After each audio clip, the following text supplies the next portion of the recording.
Hello, my friends and family and my little munchkins.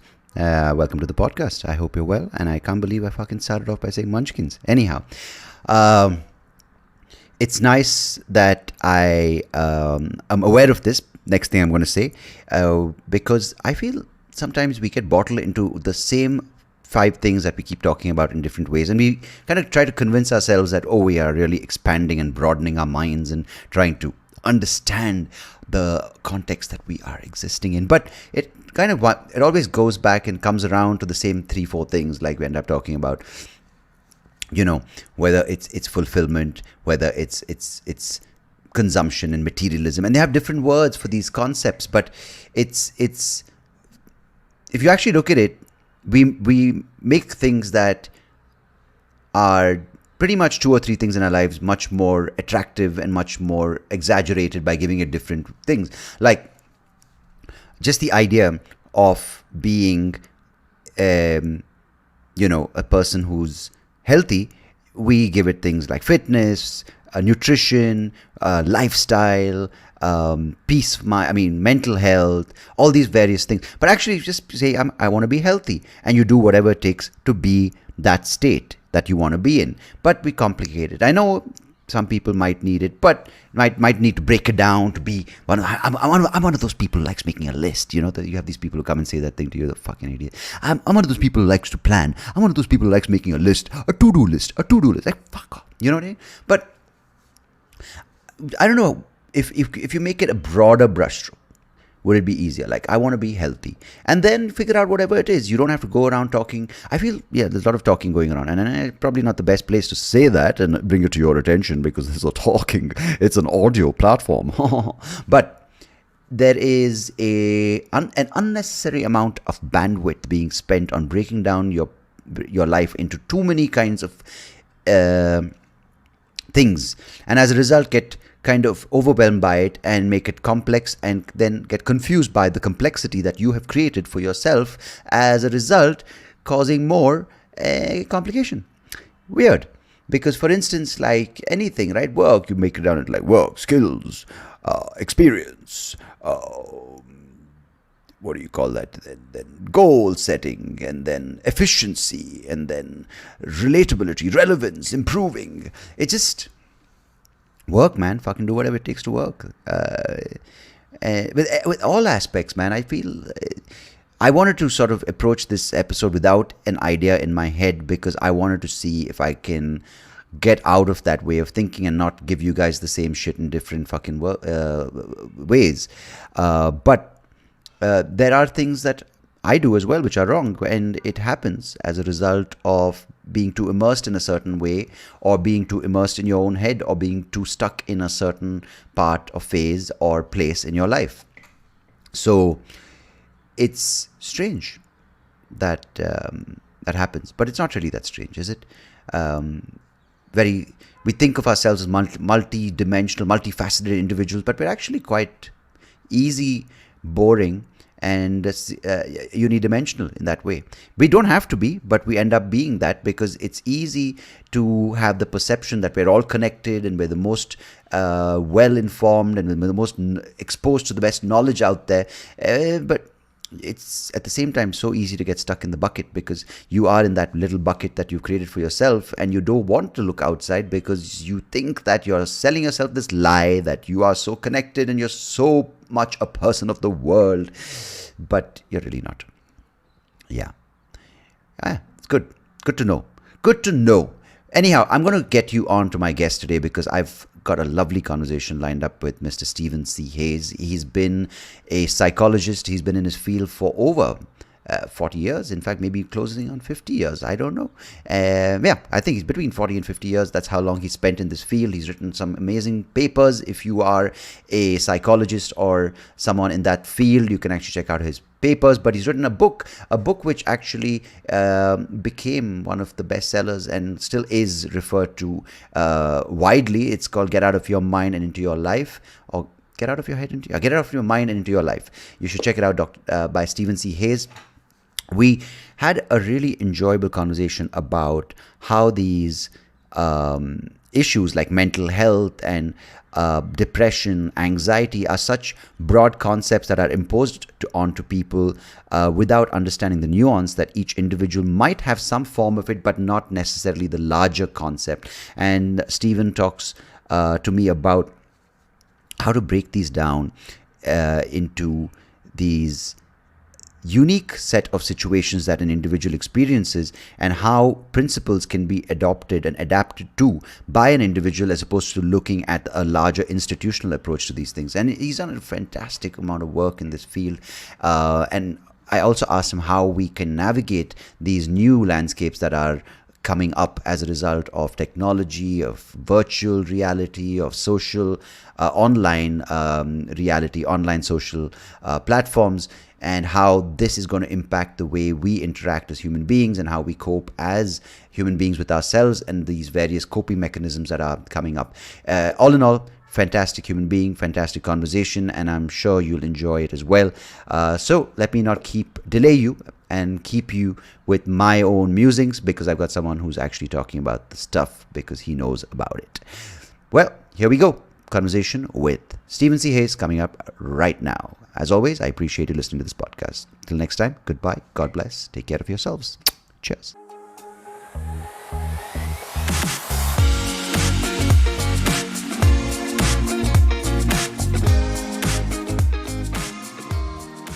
Stephen Hayes, thank you so much for joining me this morning. Welcome to the podcast. I'm really happy to be here with you. Looking forward to it. Lovely. So, you know, I don't know where to start actually, because you've spent so many years in this space of psychology and understanding the mind. So maybe let's talk about the mind because it's when Eastern philosophy looks at consciousness, and when there's a spiritual journey which someone seeks, it starts with I wouldn't say the basics, but the approach to it is start with mindfulness and meditation. And It seems like a lot of the Western sciences now have caught on to this same, these two concepts. So maybe from, because you have this thing you've developed, which is the acceptance commitment therapy. So can you talk about what your approach, or rather the way you use these two things, this one thing, which is mindfulness, in dealing with understanding a lot of the human experience? Well, I've been very cautious about actually talking about and going there for good reasons. You're looking at an old hippie. I wasn't always bald. I had hair down to halfway down my back, and my generation, in the West, got into people like Suzuki and Watts and all of that, the kind of hippy dippy versions of these things. I lived for a while even on a religious commune there to build a house for a friend who was a member, but it was a Hindu commune. And I came to be quite cautious about mindfulness with a capital M, in terms of what is it and so forth, because there's so many different traditions and people are fighting over it. And I'm a psychologist, and I grew up in San Diego. What would I know?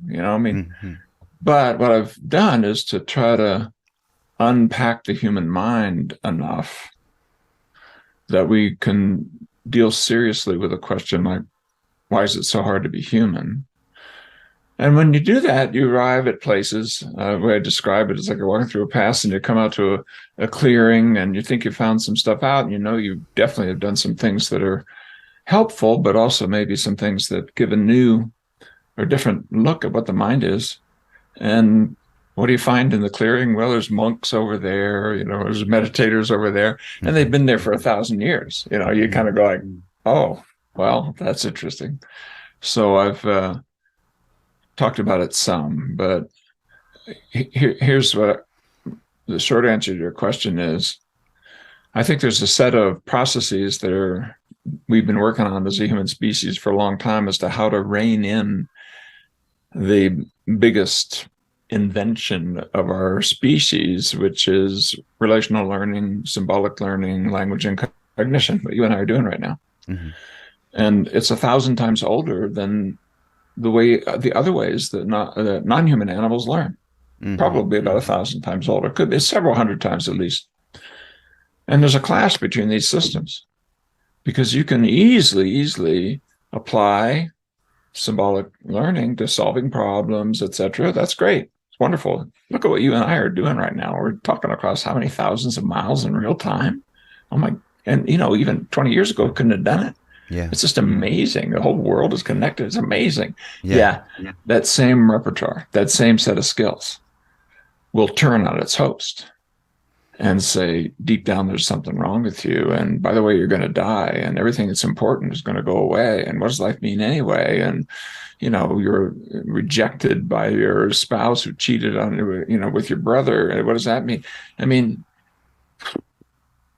what mindfulness skills, I think, look at, and what the wisdom traditions, not just in the East, it's everywhere. They all try to rein in analytic, judgmental language, whether it's, the Christian mystics or the Jewish Kabbalah or the Sufis or you name it. They're all trying to mess around with it one way or another. Mm-hmm. What do you do when you have these clash of systems and you now are miserable because you've turned your life into a problem to be solved instead of a process to be experienced, lived, and I might say enjoyed, but I don't mean that in a happy, joy way, but I mean a life to be participated in fully. Yeah. And those sets of skills that we're talking about with mindfulness. Now, meditation doesn't mean, to my way of thinking, is a means to an end. It's not an end in itself. And what is the end? I think it's a set of skills, which I would say are attentional flexibility, emotional openness, cognitive flexibility, and the one that some Eastern traditions don't like, but I think is important, from this witnessing, noticing, ineffable, I hear now sense of self that connects us in consciousness to others from this more spiritual part of you, without turning into a thing from the human being behind your eyes, but not that you can categorize and look at, but the fromness of awareness. It's hard even to talk about that part. Big mind, one mind, no mind. Eastern folks talk about it, but denying that they're talking about it, but they still talk about it. Because there's no it. That's why you can't talk about it, because it has no edges. It doesn't come and go. It's just here. Yeah. Well, those things, turns out, and I'm sitting on 1,000 randomized trials of ACT and a couple of more 1,000 studies on processes. Those 4 things I just said, whether you use the M word or not, are massively important to people in every area of your life that you can name. So you better acquire it one way or the other. Meditation's a good way, not the only way. Traditional contemplative practice. Psychedelics. Things happen in that. Some of those are really, really clear. Same parts of the brain light up, blah, blah, blah. Really clearly related to what we're calling mindfulness, etc. So I think it's important.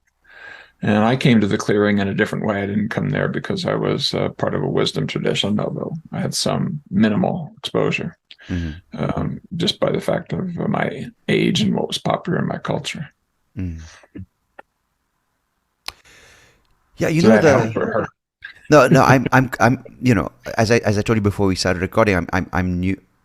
By no means am I an expert, but I've been reading up a little bit. Especially, when it comes to certain books on the mind, or when it comes to listening to certain lectures from, teachers from across schools. And you keep hearing similar or some words that repeat themselves, right? Whether it's ego, whether it's the self and the true self and consciousness and a connection. But I'm just trying to put what you said into a sort of thing, because many times it's easy, or rather it's very natural for us being raised in a certain value system to kind of make everything logical and analyze it in rational terms, right? Like make sense of it, like an achievement-based system, like, oh, I've read 30 books on meditation, I should know more about someone who's read 2 books. Or for instance, I used to sit for 1 minute, now I can sit for 10 minutes. And we kind of make sense of it in that context, when you might not even be able to stay still or have you know a calm mind or a balanced mind for more than 1 second. So I just want to understand, because from even someone who's going for therapy and who's gone through the cognitive behavioral therapy, where someone's like fantasy building or what if scenarios, and to this, so kind of exposure to both schools or both ideologies, if you want to call it. I want to just sort of come back a few steps and understand the society we live in, which of course you live in the US and I live in India, and a lot of differences were there in the past. But if you look at it now, there are attempts, or rather there are people adopting certain practices which make the two societies look a little similar, and you have common problems, if you want to call it, or common expectations from the people who live in these societies, whether it's a better life, it's a more material life, and then the problems that come with that, where you have people who are, as you said, who are just disillusioned after all the work they put in, or they just have this suffering which is getting worse. Then you have mental health issues as a result. Then you have dependence on various kinds of drugs. So is that because some people might say, oh, India was such a rich country when it came to the wisdom the wisdom practices when you look at 5,000 years ago, so why has it led to this? So I don't know if I have a question, but is it a conscious effort by a few to lead people down this path, and as a result have a mind that's constantly distracted and pursuing these, if you want to call it, earthly goals?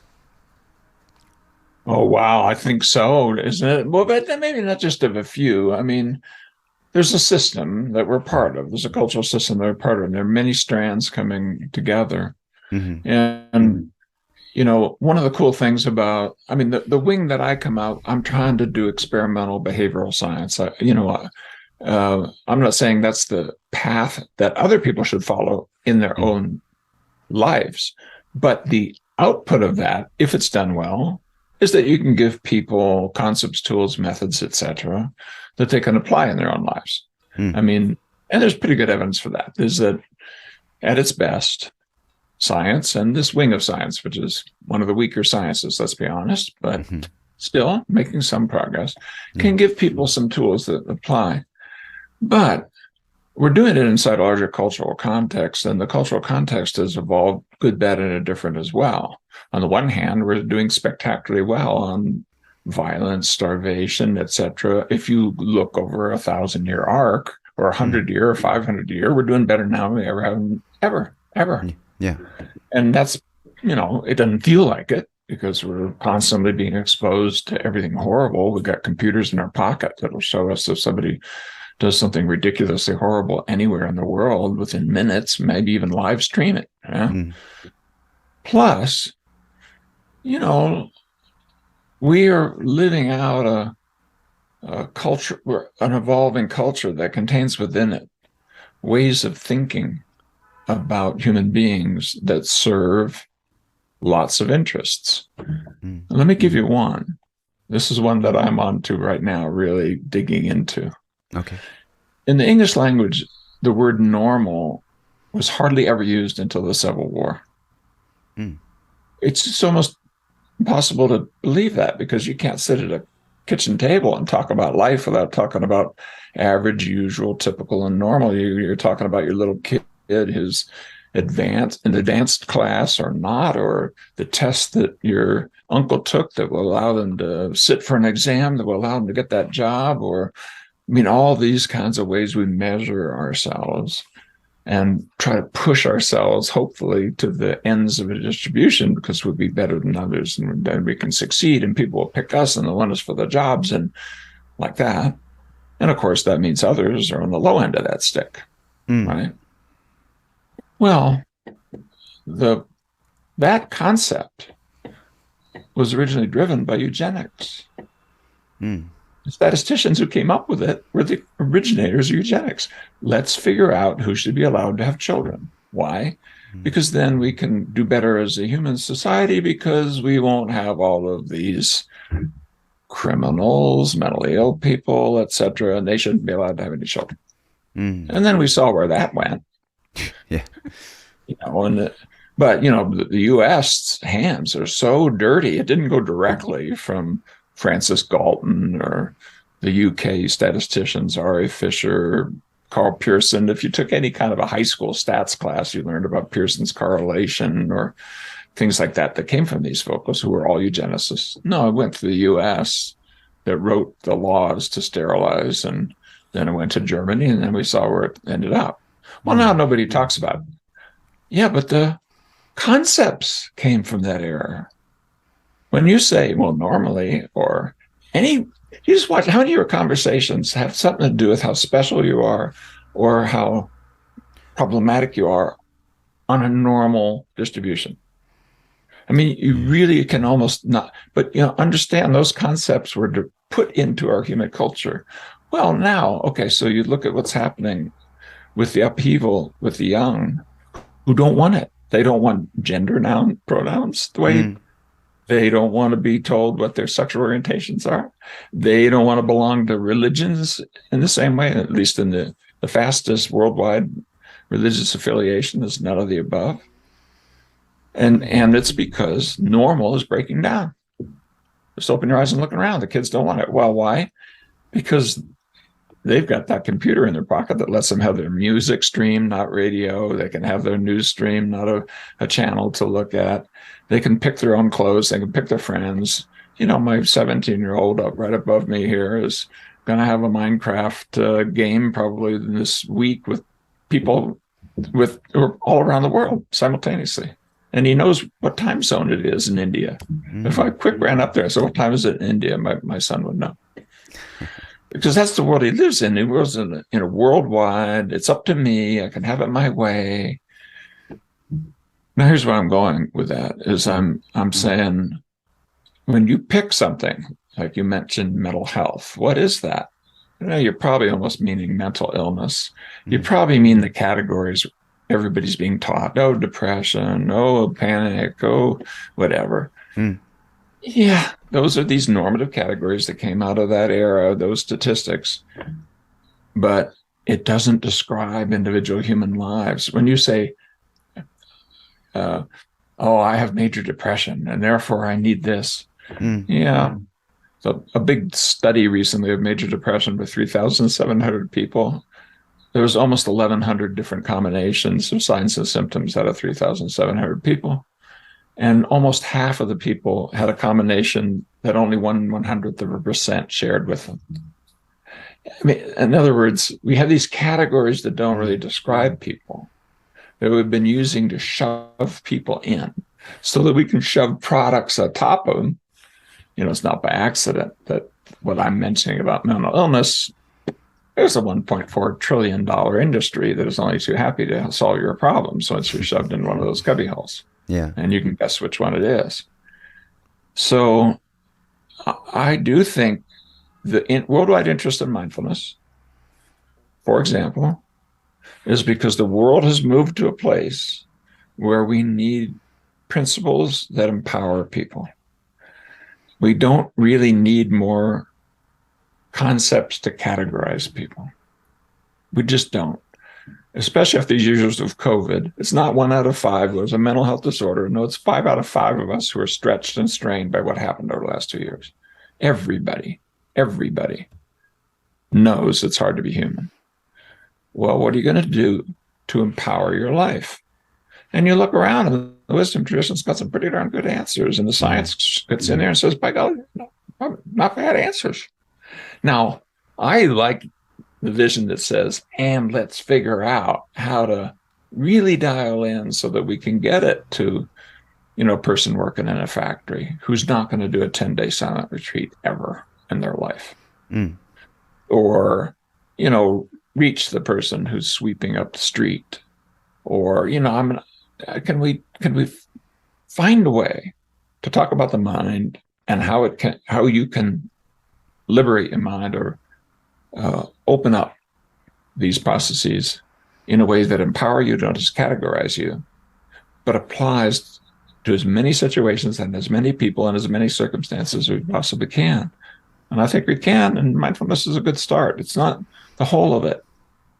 And at its worst, it does one thing. In the West, this is really kind of pathetic. But we actually have the data on this showing that there are some folks who develop mindfulness skills and become more selfish.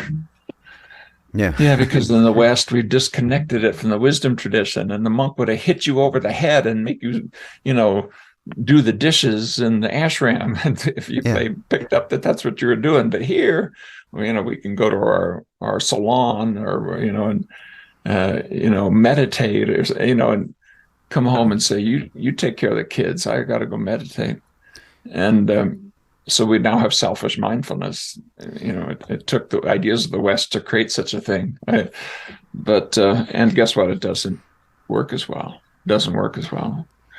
So I read somewhere that it said mindfulness doesn't end on the yoga mat. You got to apply it.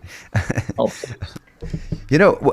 What you said is brilliant, because it's about the principles to empower people. Because and this is something I've been observing, and whether it's so easy to categorize them versus us, right? And you mentioned about the youngsters now, and I love the idea of how normal these words, normal or acceptable behavior, these standards have been set, and if you don't meet those standards, either you're better than the standard or you're worse than the standard, and your entire focus becomes becoming that standard. And when automatically when you look at a person who's missing a sense, like in my case, my eye condition, automatically you're on the back foot. So everything you have to do is to get on par. So let's say normal is 0.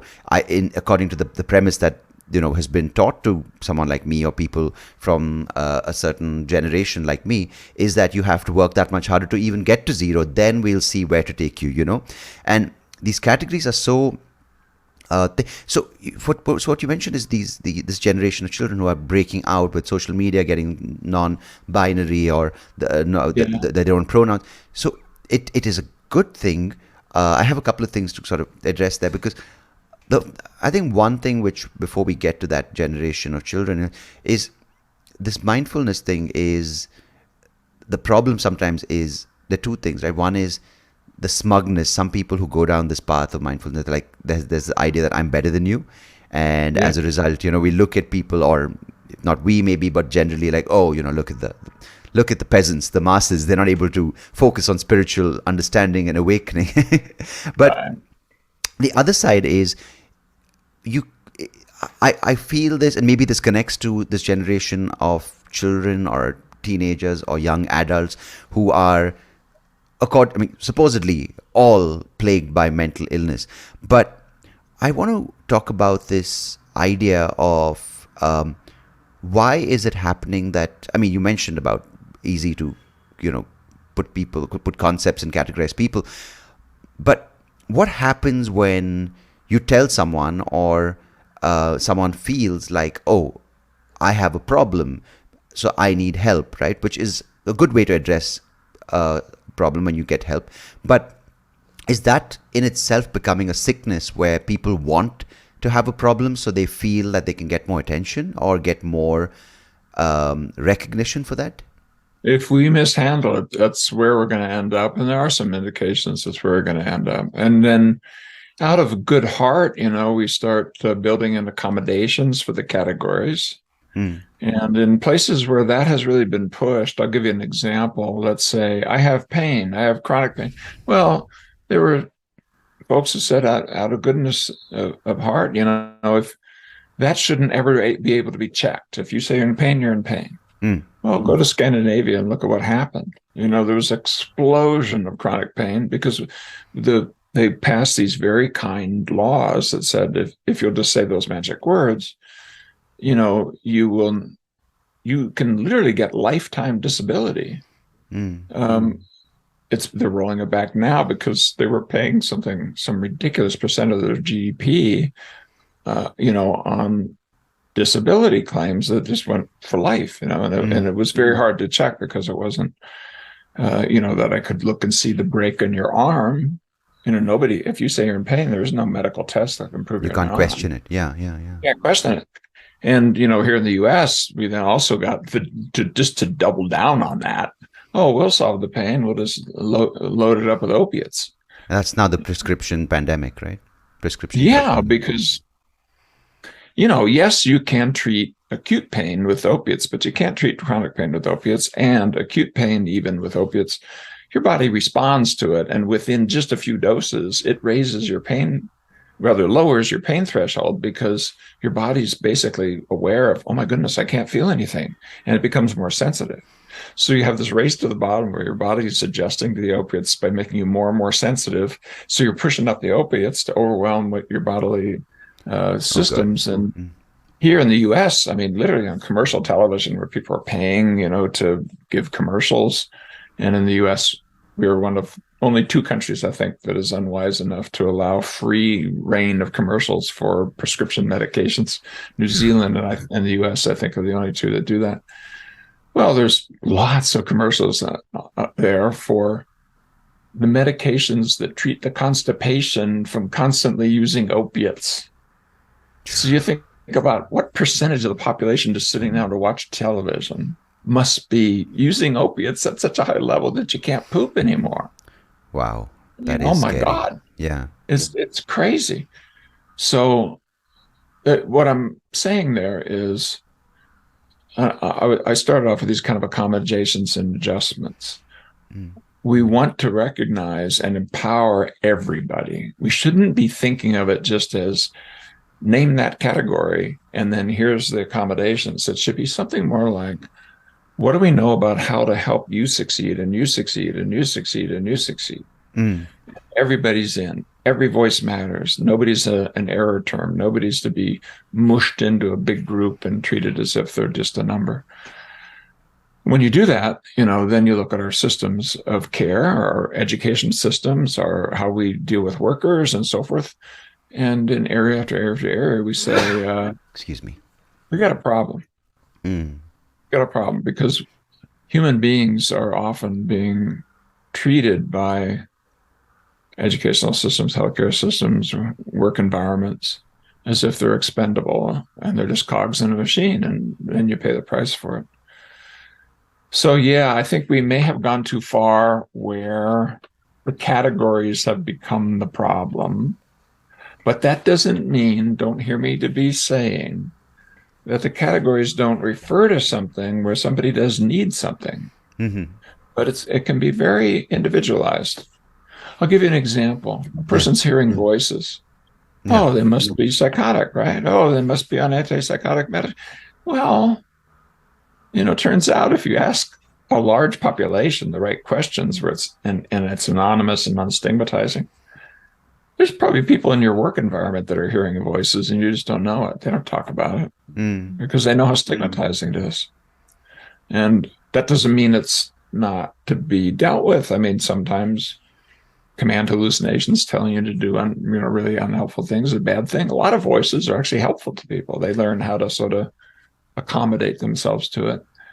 And in native societies before the Western medicine came in, people were sometimes given special roles in the community. They were called mystics or seers or, So I'm a little bit scattered in my answer, but I'm just saying, I think the journey we're on as a human culture is how to learn to accommodate diversity and empower people towards what they really want. And I think what's breaking down is this one size fits all. You're in the category whether you like it or not, and we're going to tell you what to do. We're going to tell, but here in the US, for example, we can still take voice hearers and force them to take medications. I think that's not going to last much longer. Yeah. I think we easily categorize students and workers and so forth in ways. Take an outfit like Google. Google has made a lot of progress by hiring people who are really good at the tasks they need instead of just hiring Harvard MBAs. And that was a break. They weren't always like that. They made a break and they said, we're going to, and in fact, it touches some folks in India. They've got some really interesting ways of bringing in engineers and others from India to work for them who are spectacularly good at what they do at software engineering, let's say, and without having to worry about your pedigree or whether or not you went to an Ivy League school or some sort of carry on like that. That's a shift in perspective. where we start hiring for skills and ambition and following through and cooperation and abilities and how you fit with a team, and less as a matter of, did you get the anointing from some la-di-da school, or you can claim I'm Mr. Smart in every area, where a concept like intelligence, it isn't just one thing. There's all these skills, and you're bad at some things, even if your IQ is really quite high. You're good at lots of things and you're bad at some things. And, well, what do people need? That way of thinking will give the autistic spectrum disorder person a job. Will give even the Down syndrome person a job, as a greeter at a grocery store. I mean, everybody has some role. And we used to be like that as a human population. We found a way in our communities before we industrialized, where odd ducks had a role, or, different people had different roles. And I think we're fighting our way back to that. And I hope we are, because every voice matters. Every human matters. Yeah, that's such a powerful thought to take forward, because otherwise it feels hopeless, right? Like everyone wants to be Elon Musk, or everyone wants to be the next Bill Gates, or the next version. And as a result, you kind of come from the premise saying, I'm not good enough, or I can't. And as a result, your mind latches onto that thought, and it's never going to help you get out of your situation, because you're not looking at yourself and what you can bring to the table, but it's always from this scarcity mindset going, I'm never going to be good enough. And what you mentioned was so important, because someone, like, say 5 years back, 6 years back, I started having these really bad panic attacks, and automatically you feel, oh my God, what's wrong with me? Why is this happening to me? There must be something, I must be ill. And automatically it was like a sickness that needed to be treated, while that might have been the case for some people. But when I look back now, I'm like, maybe those were indications by the mind to make certain changes. And fortunately, or I had the time and the resources to spend time with myself and sort of try to understand what these things are. And yeah, fortunately, I was able to put in time with trying to understand what mindfulness practices are working for me, what sort of career activities aren't good for me. And it was more of an internal journey. And just sort of using myself as an example for people listening, is I was able to, because I had the motivation, the resources, and the time to do that. But if I tell someone else these things, they might say, who has the time? I need money to live. I need money to take care of my family. I need to work. And I don't have time to be anxious. Give me a medicine, take it away.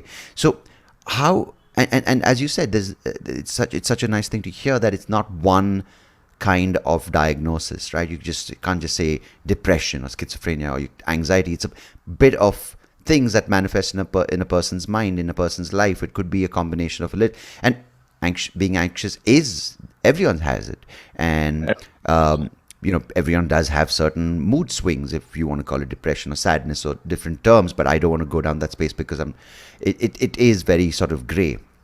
But from what you've said, is that it's principles to empower a person. But very often, at least from the conversations I've had, people don't have they would say as an argument is, I don't have the time to, or rather, who has the time to sit and spend time with their thoughts and to understand where they come from and to look within? Because it's easy to just say, you know what, I have this problem, help me, or that person's causing this problem, I'm going to blame them.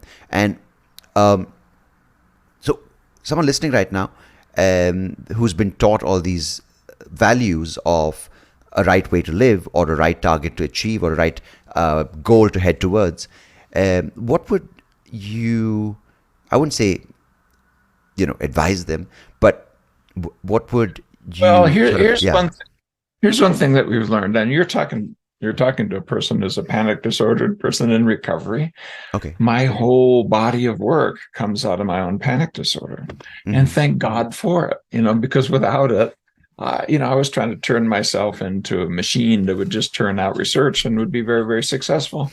And I can be kind to the little boy within, that thought, that's the only way I'm going to belong. That's the only way I'm going to, be part of the group. It's the only way I'm going to make a difference. I tell some of this story in my TEDx talk I have two of them, but the first one is all about my personal history and kind of how that happened. And so I'm very glad to hear that I'm here with an anxiety a familiar person. I'm glad to hear it. Fellow travelers, you learn things from that. It humanizes you. It softens you.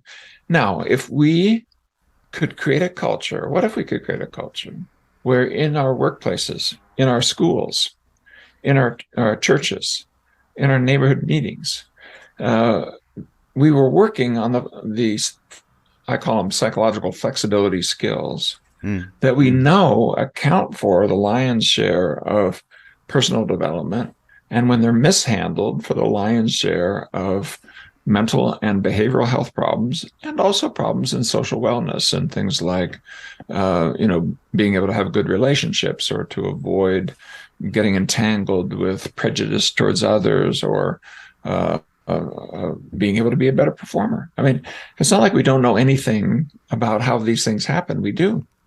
And it turns out it's one of the things that I'm proud of, and what the ACT work has been about, is fighting its way down to the smallest set of skills that do the most things in the most areas.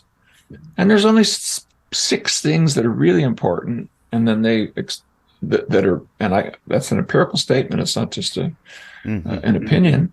I can share why I say that. And their extension to your social relationships, and by the way, taking care of your health.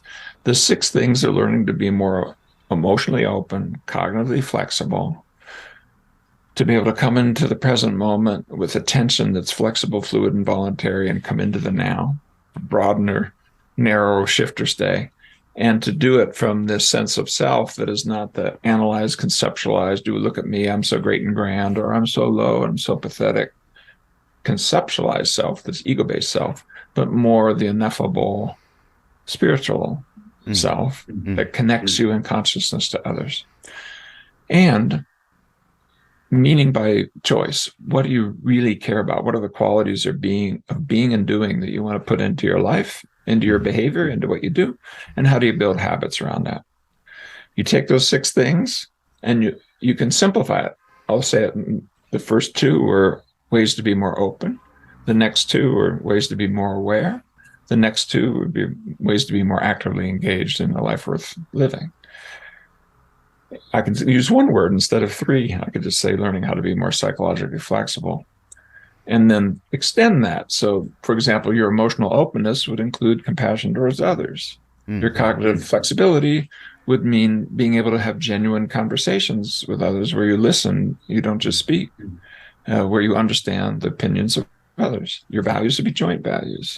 Your commitment to habits would be commitments to social values that are important in your group, your family, your work, your city, the world. So when you take those things I just said, and I did recently a study, I looked at every randomized trial ever done in the history of the world for anything that changed mental health, where they had done the proper statistical way. It's called mediational analysis. It's geeky. You don't need to know how it's done, but it's agreed. This is the best way to know that this is the pathway of change. If you have a method that works in a randomized trial, so it's controlled, it was helpful for mental health, and we know why. We know the pathway. I look at 55,000 studies, took 3 years to do it, 60 of us to score every single one twice.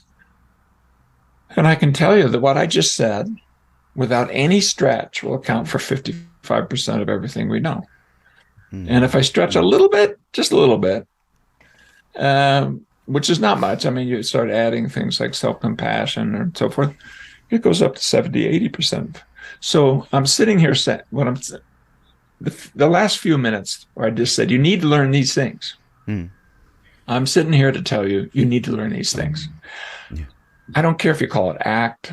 I don't care if you call it, Uncle Fred the Wonder Slug. I mean, it doesn't matter where you learn it. It doesn't matter who teaches it to you. I mean, we know the best of psychedelic therapy, the best of cognitive therapy, the best of psychoanalytic therapy, the best of scheme. All these things move those processes. And you know it. How do I know that you know it? Let me give you an example. I asked a whole bunch of people, show me with your body, let's say, pick an issue that's really hard for you psychologically, And I said, show me with your body, you at your worst, but don't tell me what the issue is when dealing with that. And then we took a picture. Now show me with your body like you would if your body was a sculpture and you're the artist, you at your best when dealing with that exact same issue. Then I brought in naive raters and I said, here's what I want you to do. We put them all together. I didn't tell them there were 2 pictures per person, but there were them at their best, them at their worst. I said, rate how open or closed that person is. Rate with a little slider. Rate how aware or unaware that person is. Rate how actively engaged or disengaged that person is. Naive raters could rate those things at the same level as we get with trained raters on the best scales known in all of psychology. In other words, everybody walking on the street can notice when you're walking around, for example, with your head down, your shoulders hunched over, looking at when you're in one of those spaces where you're showing with your body, I'm closed off, I'm not aware, I can't even see you, I'm looking at the ground. Well, and furthermore, 95% of all the people where we took 2 pictures showed with their bodies more open, aware, and actively engaged postures at their best, as a metaphor, a physical metaphor for you at your best, than you at your worst. What does that tell me?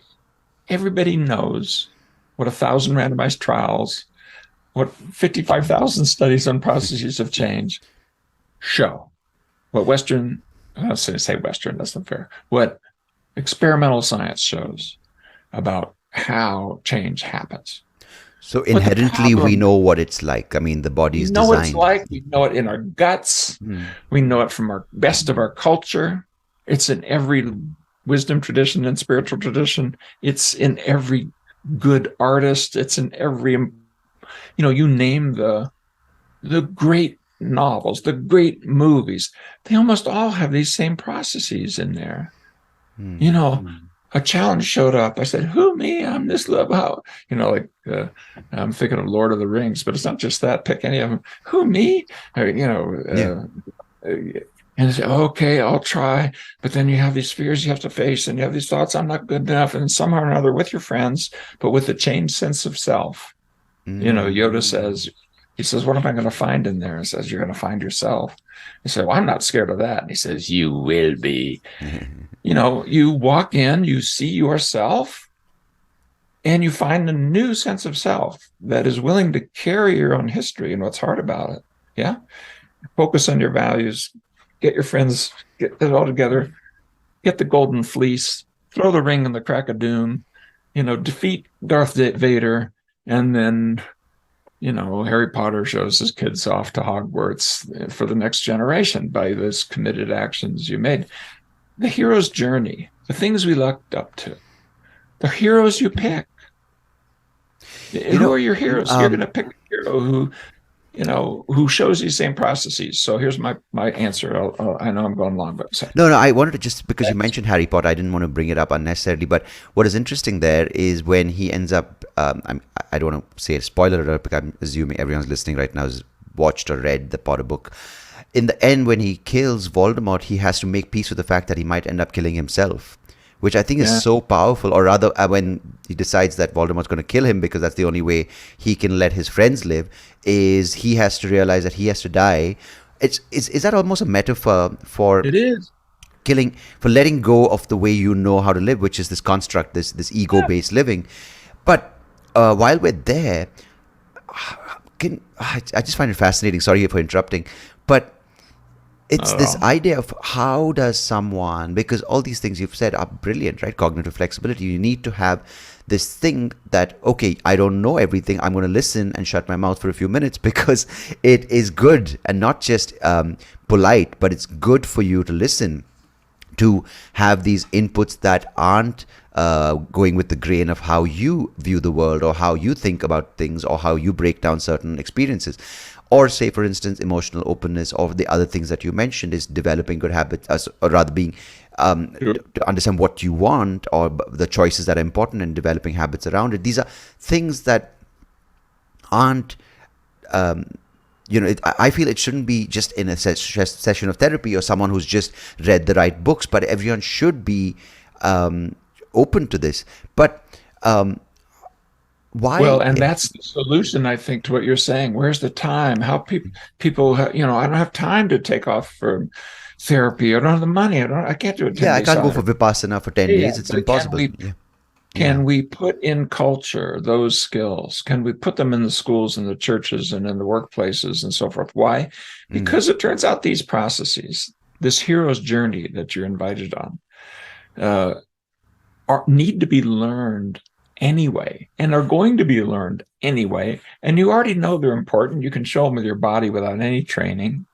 If I asked you to pick a hero or a guide who could really help you, you'd pick somebody who was who had empowered you. You'd pick somebody who was accepting of who you are, wasn't really heavily judgmental, who when you were together, They weren't looking at their watch waiting for you to get the hell out the room. When your eyes met, you would be connected in consciousness. Your values would care to that, would be importance to that person. They wouldn't write over your values. You wouldn't have picked them. Mm. And you could be together in ways that fit the opportunities of the situation. Those are the same 6 things I just named earlier. Mm. So you know it by who lifts you up. You know it by your experience. You know it by your best artists. The reason why we love these stories. And, that you talked about, even facing death in the service of, that's a metaphor for letting go of this ego-based self that will scream at you, you're going to die if you let go of the clown suit you're clinging to so that you'll be included in the group because I'm so great and grand and I'll make your group better again. We'll sell baseball caps. Or because I'm so help me, I'm so weak. Let me in. Either way is nonsense. You're a whole human being. Let's bring it. Let's bring what you can bring. So that's the hero's journey we're all on. And we're all living the Harry Potter story in our own little way. And I don't know why we have to think of that as therapy for mental illness. Look at what lifts people up and put it into their heads and their hearts and their hands. And we know something about how to do that. So, whether it's a book or an app or a class at school, I'm on a rant, but No, here please go on. I love it. in the US Bay, in some of these things, children with emotional disabilities or who are on the spectrum, autistic spectrum disorder, who have intellectual disabilities, some schools have classes to help people with that. We've taken some of what I'm talking about and put those classes into schools. Mm-hmm. And what happens is the kids get so lifted up, and next thing you know, the principals want all the kids to be in that class. And there's some schools that have actually done that. And then what happens? The whole achievement level of the school goes up because I can show you the trials that show this. Their IQs literally go up. There's, their ability to study it. I don't want to sound Pollyanna-ish. I want to make violins play. It's not a panacea. Yeah. But the time to learn the processes that will liberate you is now. And life will teach it to you anyway. And if you look at like older people, I'm old enough to say, those who actually become wise, and we look to old people for wisdom for good reason, they all show these processes as well. Don't sweat. They talk about it different ways. Don't sweat the small stuff. Things like that. The little homily and little kind of things that elderly people will say, it's right. But you could put it in there in a first grade classroom. It doesn't mean that they're going to, in the same way, and that they're going to therefore have lifelong flexibility. No, you keep visiting it. And I worry about it, what we're doing now as our spiritual and religious traditions weaken, people stop going to churches and so forth. Okay, fine. Well, then put it somewhere else. Don't just eliminate a big source of cultural wisdom and say we're going to do fine without it and just rely on commercial interests and their sweet interest in our pocketbooks to take care of us, or our eyeballs so they can milk them for money, if they're big data and, tech people. So I think that's what's going to happen. Actually, that's my prediction is we are in a journey right now to have a secular version of the psychological skills everybody needs to live an empowered life. And it's going to go in, it already happening, but go into these places because the person who owns that work site knows they get better workers. The principal who controls that school knows they get better students. The doctor who's taking care of you know that you're more likely to follow a medical regimen, do a good job, and not engage in behaviors that will give you the chronic diseases we get from behaviors like diabetes and weight problems and on it goes. So there's a lot of folks who are interested in health, and there's a lot of knowledge about how to produce it. But I think we just have to stop just categorizing and throwing medications at it. We have to start looking at skills that will be helpful and teaching them to people in every opportunity that we have. I think that's such a lovely thought, that if someone is given recognition, or rather feels recognized themselves more than by a group or accepted by a community or establishment, but if it works both ways, where they feel that they are bringing something to their life means something, or they're bringing something to contributing to something, and they're recognized themselves and also from the outside. The moment that happens, it just feels like they know that they're worth something, and it just automatically adds so much more value to their existence, right? As opposed to the other premise, which is I'm constantly trying to break down the door and get into this club, which I'm never going to get into, and it's constant rejection, which can really damage your day-to-day existence. But at the same time, what you see sometimes with this conversation around spiritual seeking, or this idea of meditation to an end, it always, people feel, has to end in a Zen garden with a halo around your head. But but what you've said is just the opposite. It's like it's not about doing any of these things to attain nirvana or to be a higher being, which of course might be for certain more open and more aware souls, but it's to be here in the now and enjoy this experience with the body and the mind and the senses that come along with it.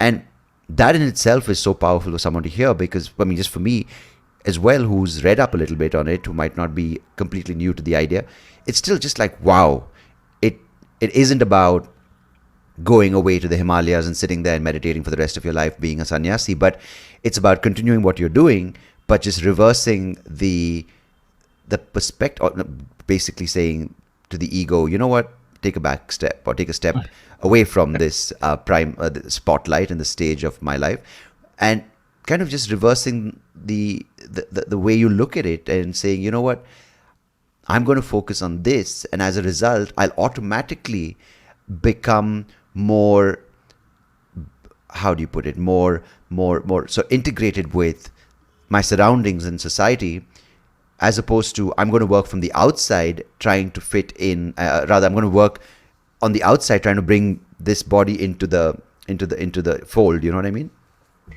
I do, and I think we have wisdom within. If you just take that perspective-taking skill that's deeply inside meditation, of noticing that you're noticing, of this kind of simple awareness, period, end of story. That part of you is not saying, I'm only going to have good feelings, not bad feelings. It's a really bad idea to go, I'm only going to have good feelings, not bad feelings, because every feeling has a place.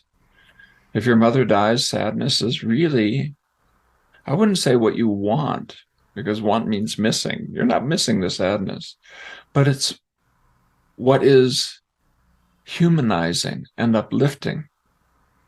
Why? Because it's a direct connection to the love that you felt and feel. It's just another reflection of the same thing. When you've experienced a loss of something that you love, it's painful and you're sad. It's just the other side of the same coin, right? And our mind says, oh, I only want a coin with one side. It doesn't come with one side. The You only way can't that you pick. can do Yeah, that, yeah, yeah. And that's what we've been kind of trained to love do, right? yours. Pick happiness, choose positivity, stay positive, think happy. Yeah, sorry, just wanted to add to that. Yeah. Yeah. And the poets say this, the Khalil Gibrans of the world or whatever, that pain scoops you out like a melon and then into which you can pour joy. It's not like we don't know it, and we even know it gut wise, but our mind doesn't know it because our mind is a problem solving tool. But it's recent.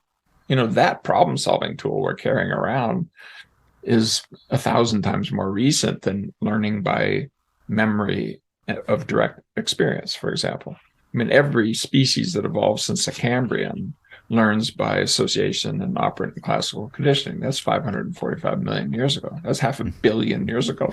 Well, hominins have only been around, a few million years. I mean, Homo sapiens, a few 100,000 years. Yeah. I mean, it's nothing. It's nothing. And what you and I are doing right now is different from what the bird's doing outside the window. We invented this wonderful tool of symbolic relational learning, but then it's turned back on its host. And so we better rein in the mind because it doesn't know how to rein itself in. It'll just give you more rules. So we have to find a way to sort of operate on the excesses of the human mind. And I think we're going to pull it off. I think we're making progress. And I think science is advancing it. But we need to focus as a human culture on what uplifts individuals and how to put those skills into our hearts and our heads and our hands. Fortunately, some of these challenges that we're experiencing really don't give us much of a way out. Because let's say you think, okay, here's how I'll do emotion. I'll only have the good stuff. Well, good luck when painful things happen there isn't an emotion you can name that you don't pay money to produce. It's at that level, right? Yeah. Oh, I hate anxiety. Well, you're riding the freaking roller coasters, dude. Come on. Yeah. They're going to the horror movie. Don't be telling me you hate anxiety. What do you think you're feeling there? Yeah. No, what you mean is you hate this kind of anxiety that shows up out of your history. You don't know where the heck it came from. That almost seems to overwhelm you and define you. And it seems as though it so much limits your behavior that your interests are threatened. Well, as a panic disordered person in recovery, I understand that. But we had to earn our ability to be in that situation by our ignorance about how to handle emotions. My family, my individual history is full of that history. I know how I got to the point where feeling anxious was a life and death enemy, which of course then is something to be anxious about, which means anxiety is something to be anxious about. Good luck with that system. Yeah. It's self-amplifying. And it's as a result of brushing a lot of the crap in your life under the carpet, right? You reject, you numb, you deny, and that's one thing I want to go down, that path down, Steve. Before we wind up today, I want to just understand this whole conversation we have now about addiction, whether it's drug, whether it's alcohol, whether it's prescription medicines, whether it's social media. And you mentioned that thing where people want to just project, and people expected to project their best version, their best side of themselves, their strongest foot forward. And you complement or you magnify that or amplify that with the ability to communicate real time across the world. And you have this thing where you can't be disconnected from the grid, and you have these phones that are constantly now apparently controlling the mind, as opposed to tools that we can use to enhance our lives. So, and then you throw into the mix artificial intelligence, which are or AI technology, which is supposedly going to take over the brain and take over the mind. Anyway, all these things I'm just sort of throwing out there because these are things we hear often in conversations, in arguments. And then you have this idea of distracting people by ideology, by politics. And then you have this thing happening in your country right now, which is this real threat of, two polar opposites who are just unwilling to come to the table, no cognitive flexibility. They don't listen. They want to just hate on each other. And what happened maybe even with, the past few years in politics, or even with the entire thing. So maybe let's not talk about the topics, but let's talk about the concepts which I just sort of threw out there. What do you project with going forward? because everyone said like, oh, you take too much medication, as you said, the opioid problem. Yeah. So how bad is it? Is it bad? And where are we headed with this virtual world, the online community, and social media being one of the tools that facilitate these communities? Where are we heading as a society? Well, it's spectacularly different. I mean, and we're into, human culture is changing at light speed because of the technological changes that we're facing. And we don't put things like this back into the bottle. That Yeah. genie's out of the bottle, or that toothpaste is out of the tube, or whatever metaphor you want to use. Yeah. And, just speaking for myself, I don't want to give up my iPhone. Yeah. And I don't want to give up my morning sit on the chair, looking at what happened on my MacBook. Yeah. On the one hand. On the other hand, the technology of learning how to attract and distract using big data is spectacular and a little scary. And, because machine learning, for example, if you allow it to actually look at each individual, it's not like simply just some sort of correlation or something. No, but the machine learning is fitting each person with a model that will predict what you do. And with enough data to feed it, it gets better and better and better and better and better over time. This is one reason I own Tesla stock. There will be full self-driving. It will be in a few years. You just sit down and it'll just say, take me there, and it'll take you there. I could be wrong. This is not investment advice. Don't sue me. And on the way, it'll also even tell you what kind of music you want to listen to or where you want to stop to eat. Absolutely. And doesn't it? Yeah. I live in a house, and it's a little bit creepy, but I owned a publishing company, which I'd started to get some of my ideas out because they were odd enough that the normal publishers didn't want to publish them. So I said, okay, we're going to make our. So back in 1986, I created a publishing company with my then wife, and eventually sold it. It still exists. Contact Press, New Harbinger Publication publishes. I think I did about 65 books, not just my own, but lots of other things that were kind of in this space.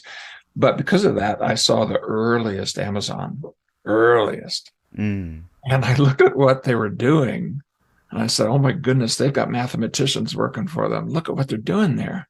They can say, if you like this book, you'll like that book. Yeah. And they're right. They're right. Yeah, I went to buy a stove when my wife and I moved to our apartment about 5-6 years back. One of these, the hobs, right? And eventually, after putting that into my shopping cart, it said, if you like this stove, you might like these socks. And I said, how dare you? I actually do like these socks. It was so disconnected.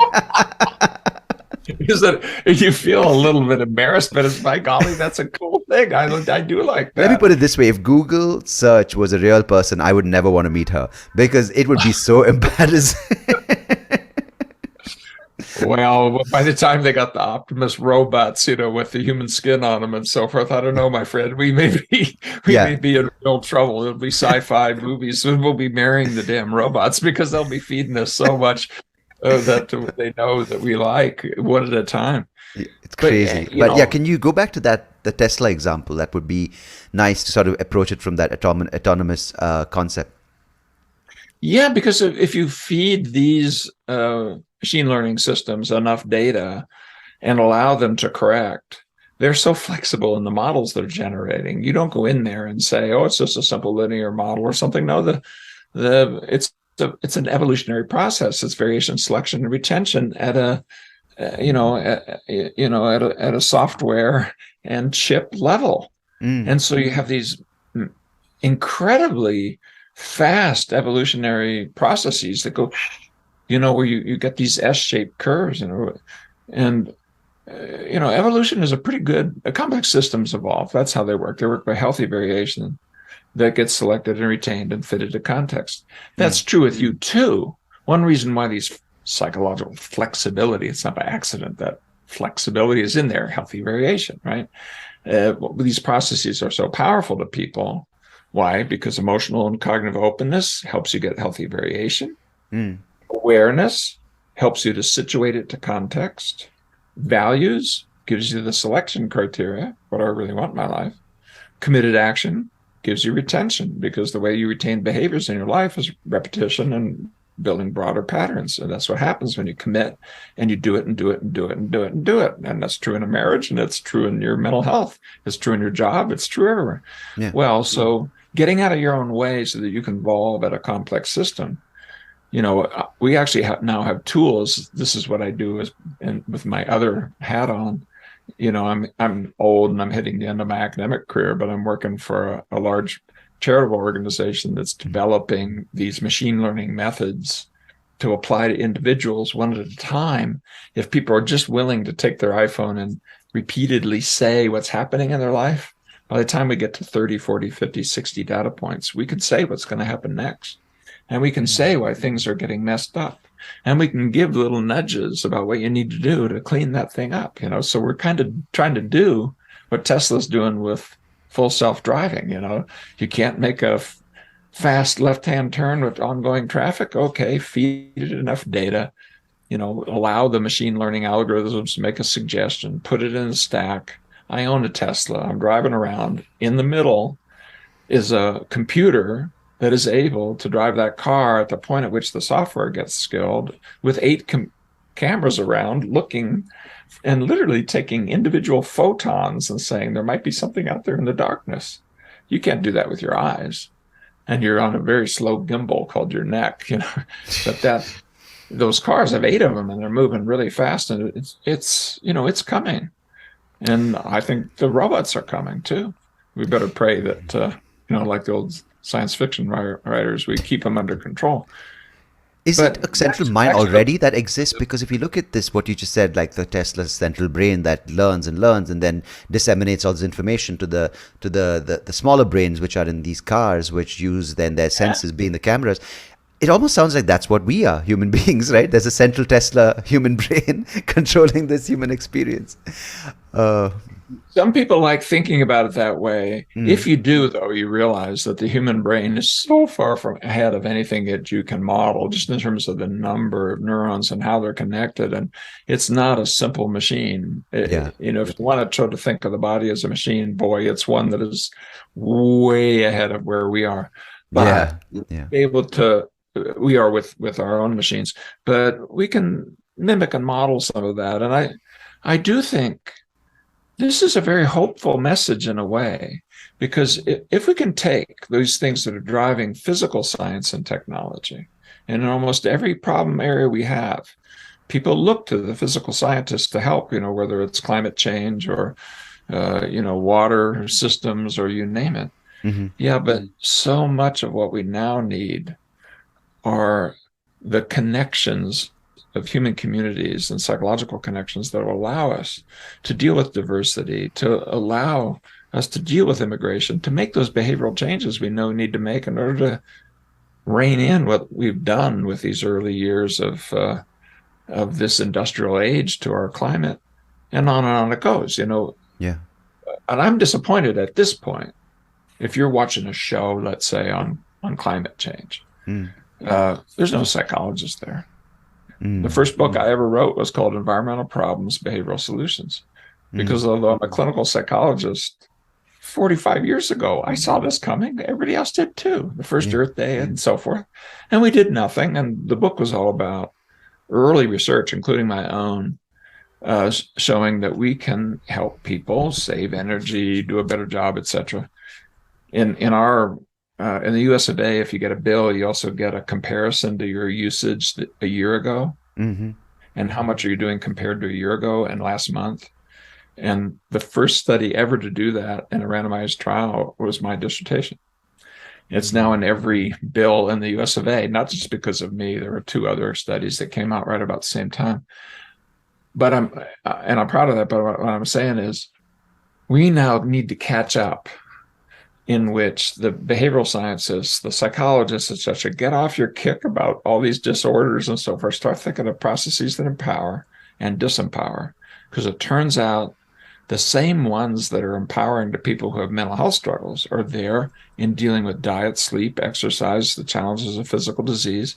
They're the same ones that are involved in, winning a gold medal at the Olympics or running a business really well. I was at the Rio Olympics and literally saw people win gold medals with ACT coaches. I know that because I know the coaches and I know what they're doing. And it's all over coaching nowadays. Why? Because these same processes are helpful to people. And let's put it into our culture so that when people are talking about how are we going to get people to conserve, or how are we going to get people to welcome strangers who have different languages or religion, or whose skin color is different or something, that behavioral scientists can be part of it. I don't mean that we're God's gift and we have all the answers. Yeah. But some of these things like mindfulness, the place that we started, that's really important. And if we're not going to get it inside our spiritual and wisdom traditions, we need to put it in our schools and our workplace and our healthcare systems as one example. And will it help with things like climate change? Yeah, we actually know that. People who are able to step up to the challenge of changing your practices with regard to, let's say, how you run your heating and cooling systems at home, that includes some of these mindfulness skills and values and ability to commit to things. And so, I don't know, we need to get on the same page as a human community, all hands on deck. And I want the physical scientists. I want those innovations. I want those. But I also, want the psychological equivalent of the Tesla self-driving. I want us to be working on how to hack the human mind in such a way that we can work on our own kind of software. Updates. Let's do Mind 2.0.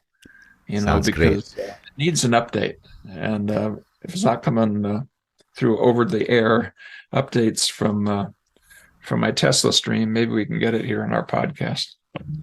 Brilliant.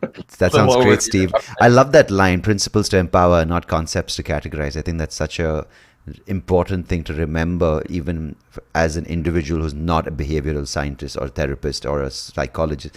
It's just you tell yourself that line and then you go seeking the right questions, as opposed to just trying to be boxed into something that someone else tells you where you belong. And so thank you so much. This has been, usually these conversations leave me a little, what's the point of humanity? But this today has really left me with a sense of hope. And thank you for that. I really, it means a lot coming from someone who spent so many years studying human behavior and the mind. And if people want to follow or to reach out to ACT coaches, where can they do that? And maybe even want to read your books, where can you give them a couple of destinations they can head to? Sure. If they want to follow me, they can go to stephenchayes.com and I'll send them a newsletter every month. Just click on yes, please send it to me. I don't spam, and if you don't like it, it's a one-click opt-out. Stephen with a V, middle initial C, Hayes. Fantastic. But if you're interested in psychological flexibility and ACT and things like that, there's some really big things out there that are free. You don't have to pay anything. You can Google ACT, you can Google psychological flexibility. If you want an example, the World Health Organization distributes a free ACT book and an audio tape in 28 different languages because they've done a whole bunch of studies on it. And the website, when you go there, says this is good for whatever stresses you out, regardless of your population or problem. And that's not me saying it. That's the World Health Organization. So don't bust me that I'm being too prideful. No, I think you can be proud of it. I'm proud of it, but I'm not saying that. That's what the World Health Organization. If the WHO is kind of a link that'll get you there. How Bitly links work. Just put WHO all capitalized with the underline and then ACT all capitalized. It'll take you right to the page, and it's right now being distributed in the Ukraine. It's being distributed in Uganda with the South Sudanese refugees. It's being distributed in Turkey with the Syrian refugees. They're out there. And we know why it works. One thing, people should come at this saying, I want something that science says works, and we know why. And it turns out that this kind of work, we know why. It increases psychological flexibility. And there's a brand new study out just this week showing with that World Health Organization cartoon book and tape, that's why. So if you need a therapist, another bit link would be find an act therapist. You had to capitalize the word find, Mm-hmm. and then act is ACT, all capitalized, but otherwise lowercase. Find an act therapist. And there's about 9,000 people in 48 chapters around the world, including a very vigorous chapter in India.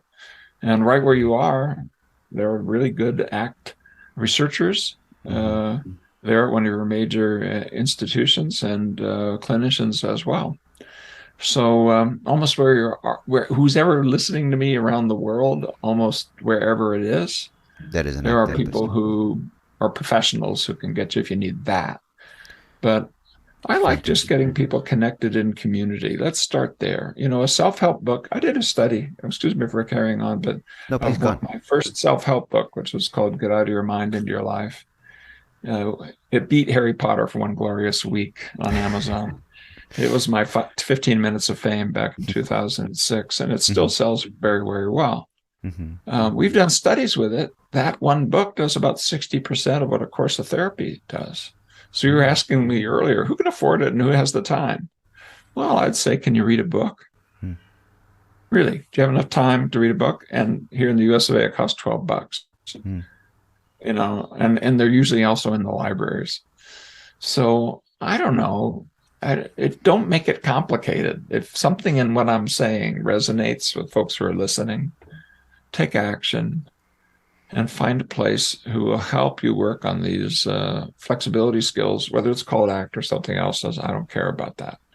I just care about, you learning to be more open, aware, and actively engaged in your own life, because that lifts up everybody around you and it helps the human community. And we all know we got a lot of work to do. That's really well said, Steve. I think, it's been a real pleasure listening to the things you've said today and the ideas you've shared. And congratulations on all the work you've done over the past years. And good luck with everything coming up. And I really appreciate you joining me today. It was a great conversation, and thank you so much for the opportunity. Much appreciated.